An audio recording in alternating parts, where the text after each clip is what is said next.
तो पिछले एपिसोड में हाओ चेन जैसे ही मून डीमन पैलेस से बाहर आने वाला था तभी अचानक से वहाँ पर डीमन एम्पर भी आ गया था। जिसके बाद प्रिंसेस ने हाओ चेन से कहा था कि अगर तुम्हें डीमन एम्पर के नजरों से बचना है तो अब इसके लिए तुम्हें लड़की के गेटअप में आना पड़ेगा। लेकिन इसके बारे में सुनते ही हाओ चेन उसे ऐसा करने से मना कर देता है, क्योंकि उसे ऐसा लग रहा था कि यह तरीका शायद डीमन एम्पर के सामने काम नहीं करेगा और अगर उसने इसे पकड़ लिया तो वह बहुत बड़ी प्रॉब्लम में आ जाएगा। तब इसकी ऐसी बात सुनकर प्रिंसेस उससे कहती है कि सबसे पहले तुम शांत हो जाओ और फिर उसे समझाती है कि डीमन एम्पर से बचने के लिए हमारे पास में केवल यही एक तरीका है। जिसके बाद हम देखते हैं कि आखिरकार हाओ चेन भी उसकी बात मानने के लिए रेडी हो जाता है, क्योंकि अब इसके पास में इसके अलावा और कोई ऑप्शन नहीं बचा हुआ था। वहीं दूसरी तरफ हम देखते हैं कि मून डीमन अगेरस अपने सभी लोगों के साथ में डीमन एम्पर का वेलकम करने के लिए रेडी हो गया था। लेकिन तभी डीमन एम्पर जैसे ही यहाँ पर एंटर करता है, यहाँ का पूरा नजारा बहुत ही अजीब तरीके से चेंज हो जाता है। इसके बाद हम देखते हैं कि अगेरस के सभी लोग डीमन एम्पर का वेलकम करने लगे थे और अब डीमन एम्पर भी पूरी तरह से इनके सामने आकर खड़ा हो गया होता है। वहीं अगेरस भी अब डीमन एम्पर के सामने अपना सर झुकाकर खड़ा हो गया था और फिर इस तरह से वह भी उसका यहाँ पर वेलकम करता है। लेकिन आज उसे ऐसा करता हुआ देख डीमन एम्पर को थोड़ी सी हैरानी होती है और फिर वो उससे पूछता है कि अगेरस तुम इतने पोलाइट कब से हो गए। लेकिन इस पर अगेरस डीमन एम्पर से कुछ भी नहीं बोलता। जिसके बाद डीमन एम्पर अगेरस से कहता है कि अब तुम अपने सभी लोगों को यहाँ से भेज दो और चलो कहीं हम अकेले में चलकर दोनों भाई आपस में बात करते हैं। जिसके बाद हम देखते हैं कि अगेरस भी इसकी बात मानने के लिए रेडी हो गया होता है और फिर वो उसे बिग ब्रदर कहते हुए पूछता है कि मून पॉन्ड के बारे में क्या विचार है। जिसके बाद हम देखते हैं कि डीमन एम्पर भी इसके लिए मान गया होता है। वहीं दूसरी तरफ हम देखते हैं कि प्रिंसेस ने हाओ चेन को एक चेयर के ऊपर बैठा दिया था और फिर उससे कहती है कि शायद डीमन एम्पर को तुम्हारे बारे में सारी चीजें पता है और फिर उससे कहती है कि अगर तुम्हें डीमन एम्पर के नजरों से बचना है तो तुम्हें मेरी बात माननी ही पड़ेगी और इसके लिए तुम्हें उनके सामने अपने आइडेंटिटी को चेंज करके आना पड़ेगा।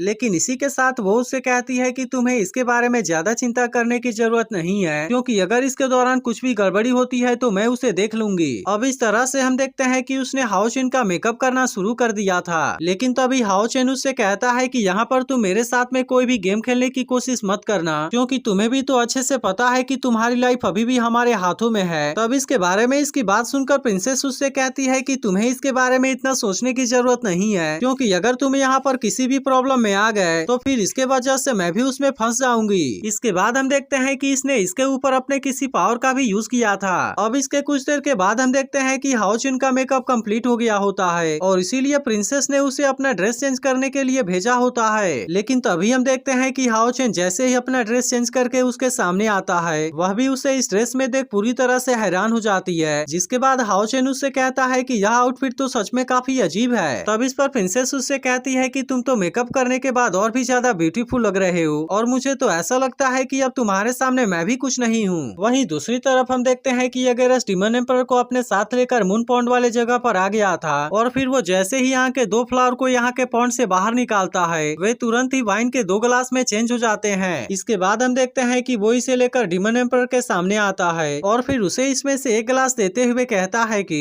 इसे मूनलाइट में तैयार होने के लिए 1000 साल लग जाते हैं, लेकिन अगर आप आज यहाँ पर नहीं आए होते तो मैं इसे नहीं निकालता। अब इस तरह से हम देखते हैं कि वे दोनों एक साथ में इस वाइन को एंजॉय करने लगते हैं। जिसके बाद अगेरस डीमन एम्पर से कहता है आप जानते हैं कि अकेले में कैसे एंजॉय किया जाता है, क्योंकि वैसे भी तो आपको अकेले में रहते हुए इतने साल हो गए और मुझे ऐसा लगता है कि इसके दौरान आप वहाँ पर बहुत ज्यादा बिजी हैं। फिर वो आगे उससे कहता है कि हम तो 3 भाई हैं, लेकिन फिर भी हमें एक दूसरे से मिले हुए काफी टाइम हो गया। तब इस पर डीमन एम्पर उससे कहता है कि पैरोनी अब धीरे धीरे नजदीक आने लगा है, इसीलिए अगर इसे सॉल्व नहीं किया गया तो फिर इसके वजह से हमारे लोग वही गलती फिर से रिपीट करेंगे। तब इसकी ऐसी बात सुनकर अगेरस उससे कहता है कि वैसे भी तो हम किस्मत के बारे में कुछ नहीं कर सकते, लेकिन फिर भी मैं प्रे करता हूँ कि आपको इसमें थोड़ी सी रिलैक्स मिले। फिर वो आगे उससे कहता है कि हम तीनों ब्रदर्स के पास में भविष्यवाणी है, लेकिन वैसे भी तो अब फैंटेसी पैराडाइज कुछ दिनों में ओपन हो जाएगा और इसीलिए अगर आपने उसके अंदर वाले चीज को हासिल कर लिया तो फिर उसके बाद मैं और आप एक साथ में मिलकर बहुत ज्यादा पावरफुल हो जाएंगे। जिसके बाद अगर रैथ गॉड भी वापस आ गया तो फिर उसके बाद हमें आखिरकार किसकी चिंता है। अब इतनी बात कहने के बाद वो डीमन एम्पर से कहता है कि बिग ब्रदर आप इसके बारे में कुछ ज्यादा ही परेशान हैं। तब इस पर डीमन एम्पर भी उससे कहता है कि चलो ठीक है, आज हम इसके बारे में बात नहीं करेंगे और इसीलिए हम केवल यहाँ पर रिलैक्स करेंगे। लेकिन तभी इसी बीच हम देखते हैं कि उसे प्रिंसेस के बारे में याद आता है और फिर इसीलिए वो अगेरस से कहता है कि मुझे तो यहाँ पर आए हुए इतना टाइम हो गया, लेकिन इसके बाद भी मुझे प्रिंसेस कहीं पर नजर नहीं आ रही। तब इस पर अगेरस उससे कहता है कि वह लड़की आपसे कभी भी नहीं छुप सकती और फिर इसे बताता है कि मैंने उसे आपके लिए एक डांस तैयार करने के लिए बोला है और अब इसी के मदद से मैं आपको एक सरप्राइज देना चाहता हूँ। तब इसकी ऐसी बात सुनकर डीमन एम्परर उससे कहता है कि सरप्राइज, और अब इतनी बात कहने के बाद वो कहता है कि मैं भी अभी से देखना चाहता हूँ। जिसके बाद हम देखते हैं कि अगेरस भी एक सीट के ऊपर आकर बैठ जाता है और फिर वो अपने लोगों से डीमन एम्परर के लिए म्यूजिक प्ले करने के लिए कहता है। जिसके बाद हम देखते हैं कि वे लोग भी इसकी बात सुनकर इसके लिए पूरी तरह से रेडी हो गए थे और फिर हम देखते हैं कि प्रिंसेस भी हाओचिन के साथ में इसके सामने डांस करने के लिए आ जाती है। लेकिन तभी डीमन एम्परर जैसे ही हाओचिन के अंदाज को देखता है उसे सच में इसके वजह से हाओचिन के बारे में याद आने लगती है और फिर इसी के वजह से अचानक से वो थोड़ा सा गुस्सा भी हो जाता है। अब इस तरह से हम देखते हैं कि यहाँ पर वो अपने पावर को रिलीज भी करने लगा था, जिसे देखते ही हाओचिन काफी परेशान हो जाता है और फिर वो सोचने लगता है कि क्या डीमन एम्परर को उसके बारे में पता चल गया। वहीं अगेरस भी परेशान होते हुए डीमन एम्परर से पूछता है कि क्या हो गया, लेकिन इस पर डीमन एम्परर उससे कहता है कि कुछ नहीं, क्योंकि अचानक से मुझे पास के कुछ चीजों के बारे में याद आ गया था। इसके बाद वो कहता है कि डांस को फिर से शुरू किया जाए। जिसके बाद हम देखते हैं कि अगेरस भी इनको फिर से डांस को स्टार्ट करने के लिए कहता है और अब इसकी बात मानकर वे सभी फिर से इसके सामने डांस करने लगते हैं। अब इसी तरह से हम देखते हैं कि कुछ देर के बाद इनका डांस खत्म हो जाता है, लेकिन पता नहीं क्यों डीमन एम्परर किसी चीज के बारे में सोचते हुए पूरी तरह से शांत हो गया था और वही प्रिंसेस और हाओचिन भी इसके सामने अपना सर झुकाए खड़े होते हैं। लेकिन तभी हम देखते हैं कि डीमन एम्परर इनकी तारीफ करने के लिए तालियां बजाने लगता है, जिसके बाद बाकी लोग भी इनकी तारीफ करने के लिए तालियां बजाने लगे थे।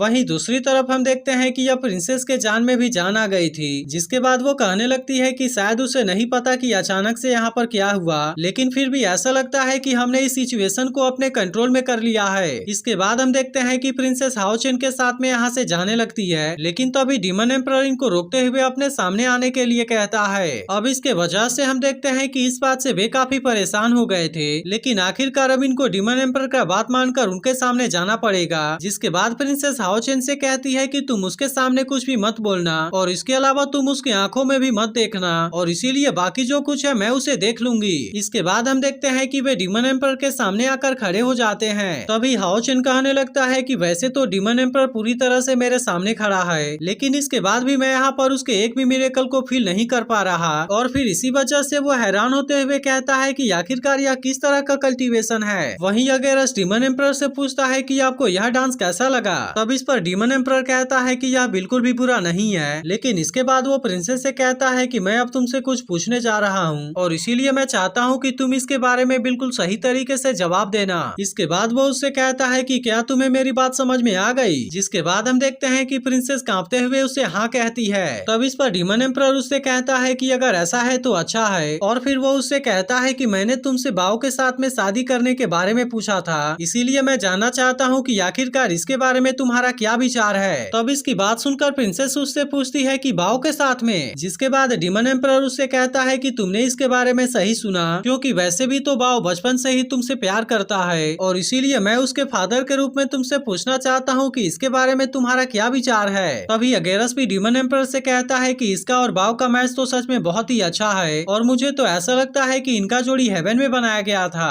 अब इतनी बात कहने के बाद वो भी प्रिंसेस से पूछता है कि इसके बारे में तुम्हारा क्या विचार है। लेकिन अब इसके बारे में सुनकर प्रिंसेस थोड़ी सी परेशान हो गई होती है, और फिर वो इनसे कहती है कि मैंने बाओ को हमेशा से अपना भाई माना था, लेकिन अब अचानक से उसके साथ में शादी करने के बारे में सोचकर मैं पूरी तरह से कंफ्यूज हो गई हूँ। तब इसके बारे में सुनकर डीमन एम्परर भी कहता है मैं भी जानता हूँ कि यह थोड़ा सा बेतुका है, और फिर वो अगेरस से कहता है कि मैंने फैंटेसी पैराडाइज के बारे में अपना डिसीजन चेंज कर लिया है, क्योंकि मुझे ऐसा लगता है कि अब हमें यूई और बाओ को भी हमें ज्वाइन करने का चांस देना चाहिए, ताकि इस तरह से हम उन दोनों में से फर्स्ट 10 पिलर्स के उत्तराधिकारी को चुन सकें, और फिर इस तरह से हम उनके साथ में कुछ मजे भी करेंगे। लेकिन फैंटेसी पैराडाइज के बारे में सुनकर हाओचिन पूरी तरह से हैरान हो गया होता है, और फिर वो सोचने लगता है कि आखिरकार ये चीज है क्या। तो अब इसका अगला पार्ट भी कुछ देर में अपलोड हो जाएगा। लेकिन आपको हाओचिन को लड़की वाला गेटअप कैसा लगा इसके बारे में कमेंट करके एक बार जरूर बताना, और अगर आपने इसके पिछले एपिसोड को मिस कर दिया हो तो लेफ्ट वाली वीडियो जरूर देख लेना।